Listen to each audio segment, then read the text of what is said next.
Good afternoon, everybody, and welcome to our second lesson in our human impact unit. Today we're going to be talking a little bit about the activities that humans do that affect the environment, whether that is in a good way or a bad way.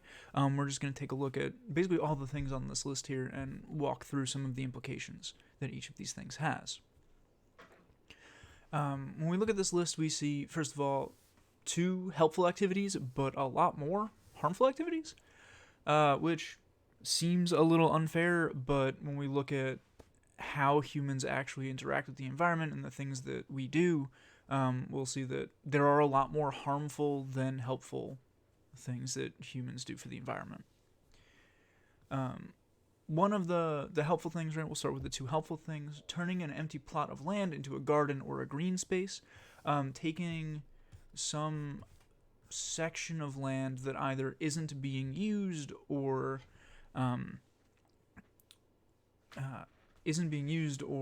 is actively causing harm to the environment.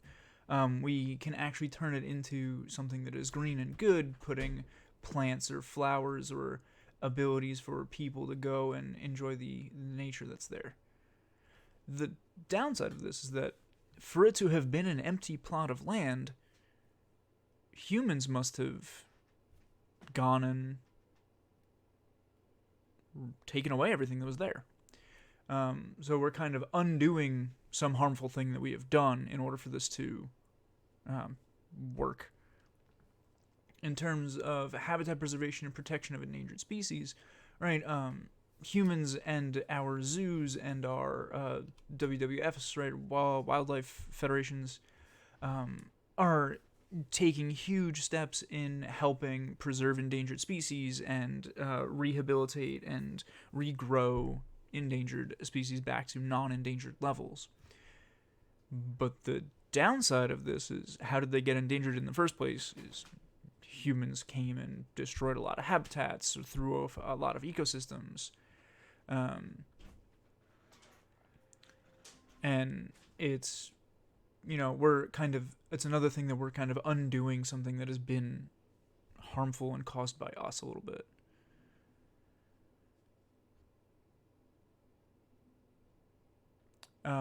Would it be harder to sustain the human generate?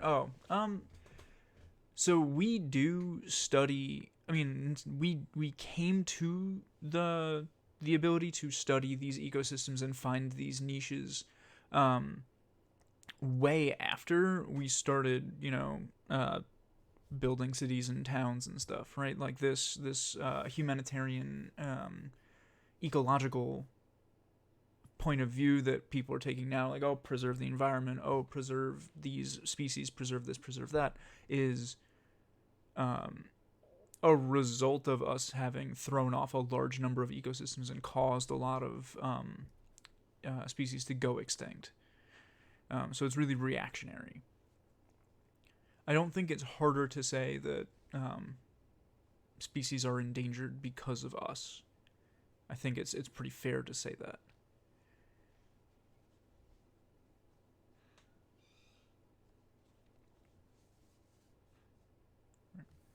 When we look at the harmful activities, we've got destroying habitats, deforestation, plowing, all of some of the stuff we talked about in the previous unit, direct harvesting, importing foreign species, using land, disrupting food chains, erosion, and pest control. All of these things we're going to spend a little bit of time breaking down into each of these categories to talk a little bit more about it. All right, the first one up is going to be destroying habitats.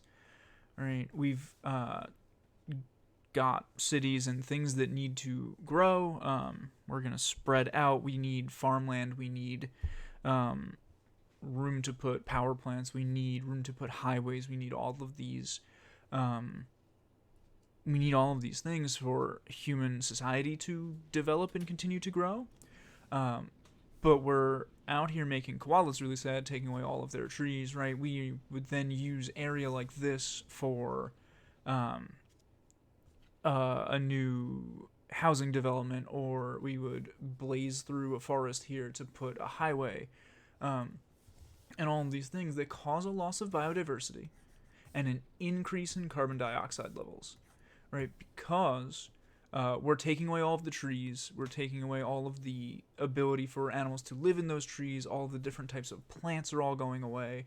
And an increase in carbon dioxide because we're removing plants. And the more we remove plants, the less filtering of the air we have, the more carbon dioxide that exists.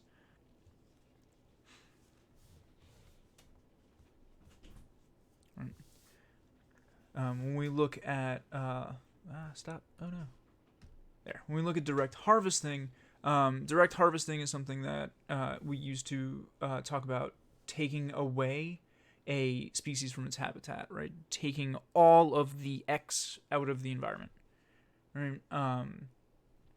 When we talk about rhinos and tigers going extinct and being endangered, that's a big reason for that, right? Going after tusks, pelt, wood. When we talk about mahogany, right? Mahogany, this super fancy type of wood, we harvested all the mahogany that was available to us. And it became an endangered species. It became this thing that now we have to protect so that it can grow again.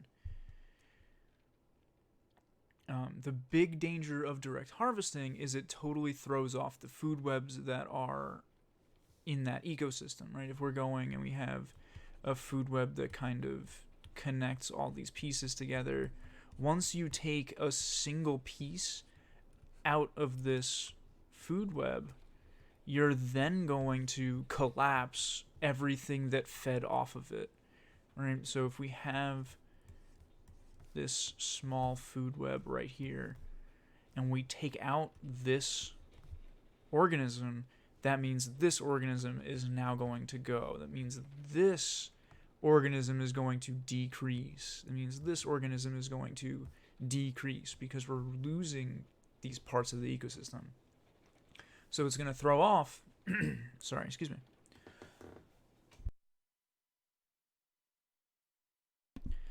It's going to throw off the whole food web, the whole ecosystem, and cause the ecosystem to maybe collapse or maybe have to shift and put focus on all of these other organisms. That can they handle that? Can they not? Totally depends. When we go and we look at importing foreign species, right, that's taking a species from one area to another. Is when we talk about invasive species. They have sometimes no natural predators. The most dangerous ones are the ones that we can take in and put somewhere where nothing will hunt them. Right? Rabbits in Australia, Japanese beetle and gypsy moth in the USA, zebra mussels and goby fish in the Great Lakes, the Asian longhorn beetle. This one is actually one that we probably know a little bit about. You've seen stickers and signs for like, oh, if you see the beetle, make sure you call animal control, because these beetles, none of the birds here eat them. None of the trees have protections against them. And so these invasive species come in and they outcompete native species because nothing is killing them. They grow and grow and grow and grow, and they like really throw off the balance of an ecosystem. They really impact the fact that there is nothing to hunt the longhorn beetle. There is nothing to get zebra mussels out of the Great Lakes. So they're just getting filled and filled with these zebra mussels, attaching onto boats, moving from place to place. Right, they have no natural predators. They outcompete the organisms for food and shelter, disrupt the food chain, destroy the ecosystem. There are ways to stop it. Right, there are ways to get imported species out, but a lot of them are dangerous, which is why it's really hard to get rid of invasive species. Right, a lot of them are like chemically scented traps to kill pest, a disease to target the pest, breeding a native species to then act as a predator for the pest. Right, all of those things are going to impact and affect the ecosystem even more. So we've got to do our part. Well, not necessarily us, but we as humans need to do our part to make sure that we're not taking animals and organisms that don't belong and putting them somewhere else. right? Because we don't know all of the effects that that's going to have on the local ecosystems. And without that knowledge, it's not environmentally safe for us to take this pretty flower and plant it somewhere else, because that could then spiral and domino effect to destroy a whole ecosystem.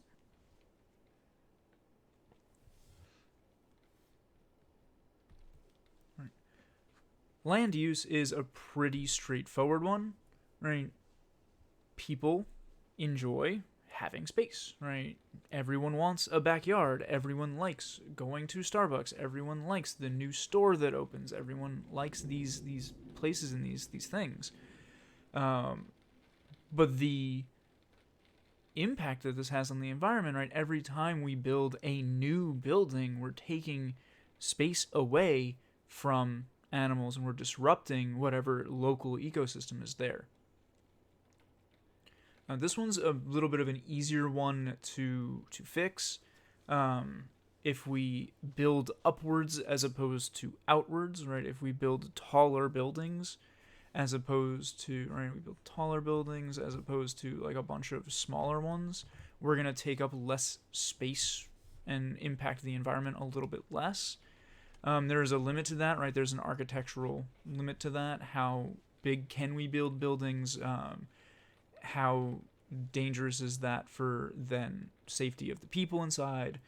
But it is one of the easier things for us to change, right? Instead of everyone getting their own 2-story house, if we just built big apartment buildings, or we built more 2 or 3 or 4 family houses, it would be easier to impact the environment less. Jeez, what am I saying? It would be less of an impact on the environment. Wouldn't people then build a bunch of tall buildings next to each other? Yes, that's exactly what we would rather have, right? Because if we're looking at, let's say we have this land. If we take this land and we have a small house with a yard, a small house with a yard, a small house with a yard, a small house with a yard, a small house with a yard, right, and we build all these small houses right next to each other, right? I've got 1, 2, 3, 4, 5, 6, 7, 8, 9, 10 small houses taking up all this land. If I took, let's say this one and I made it a bigger building, now it can fit 1, 2, 3, 4, 5 different houses worth of people. We go from all of these to just this one building.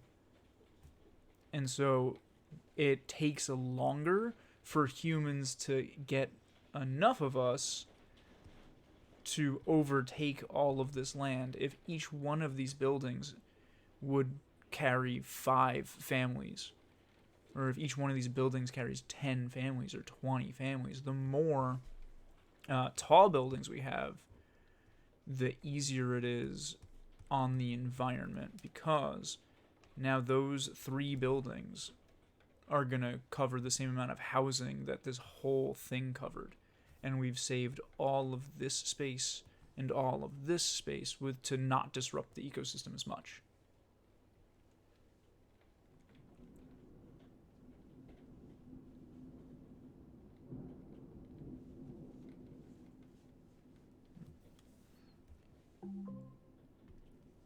Right. When we hunt and create crops, we end up disrupting the food chains, right? It's another play off of the invasive species thing, and the direct harvesting. If we catch too many salmon, then we throw off the ecosystem of the whole river. If we pick all of the blueberries, then we throw off the ecosystem of the entire forest. If we cut down too many trees, right, we throw off the ecosystem of the entire forest. And each of those things that we do is going to disrupt the food chain, disrupt the food web, disrupt the ecosystem, and cause lasting impact.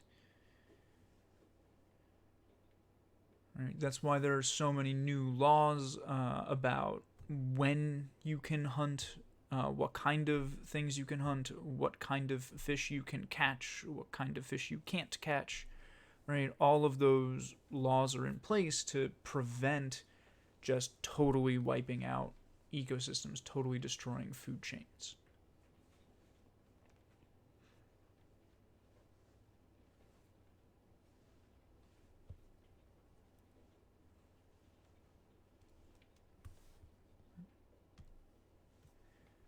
Erosion is another one that we contribute to. The more we clear out roots and plants, the easier it is for the soil to be blown away and to erode. Right? The fact that in the soil you have a plant with roots, these roots, if you've ever pulled weeds before, you know that the roots of a plant really hold on to soil. So if the wind is blowing and this little, it's not a little, it's a big tree. If this tree is standing here, the wind that blows is going to not take all of the dirt with it, not take all of the soil with it, because the tree is holding on to some, whatever is blown, some of it gets stopped by the tree and built up, right?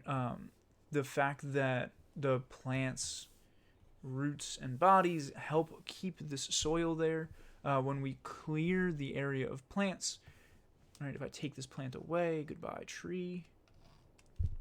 Now when this wind blows, all of this soil will start to be blown away by the wind.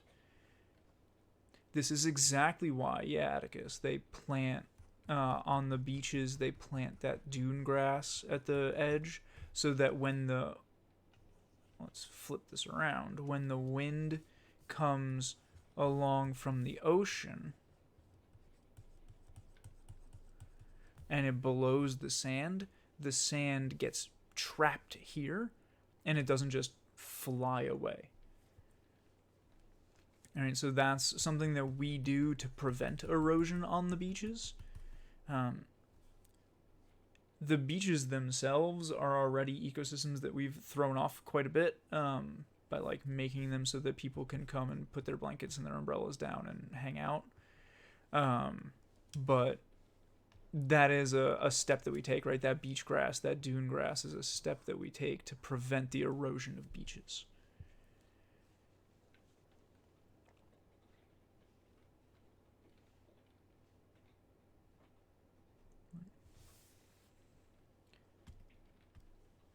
Right. Pest control is another way that we're throwing off ecosystems, right? Notice how we have a lot of these things that are coming back and coming back and coming back to the ecosystem is not what it was before. The ecosystem is thrown off. The ecosystem is hurt because of it. Right? When we go and spray our insecticides, when we go and we put out our traps for bugs and pests, we are then throwing off the ecosystem, right? Preventing other organisms from eating those pests, preventing those organisms from getting food and throwing off the ecosystem along the way. If we've got this crop of wheat, right? We've got this crop of wheat over here, and the flies usually come and eat the wheat. That means nearby there's probably some birds or some other insects or small frogs or something that are going to eat those flies.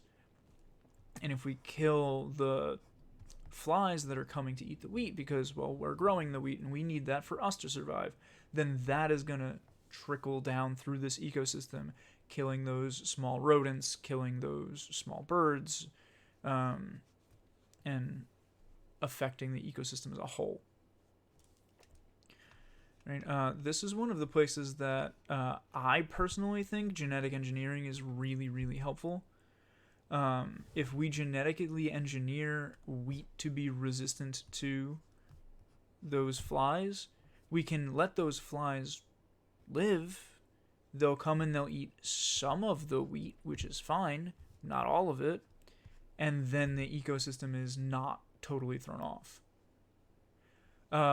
Mosquitoes are an interesting side thing. Not side thing. They're an interesting. I wouldn't call them an exception,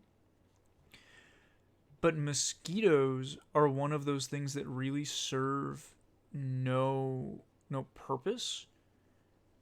There are organisms that, like the mosquito, fits in a lot of the same niches that other insects fall into. Right, that's where a lot of gnats and fruit flies and actual buzzing flies fall into that same like insect category. They get eaten by the same things, and they mostly eat the same things.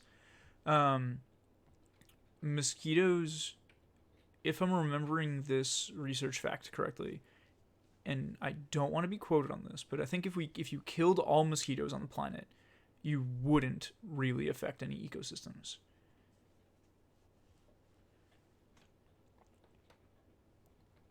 But in terms of killing things like mice or pests in crop fields, that will then trickle through the ecosystem of that area.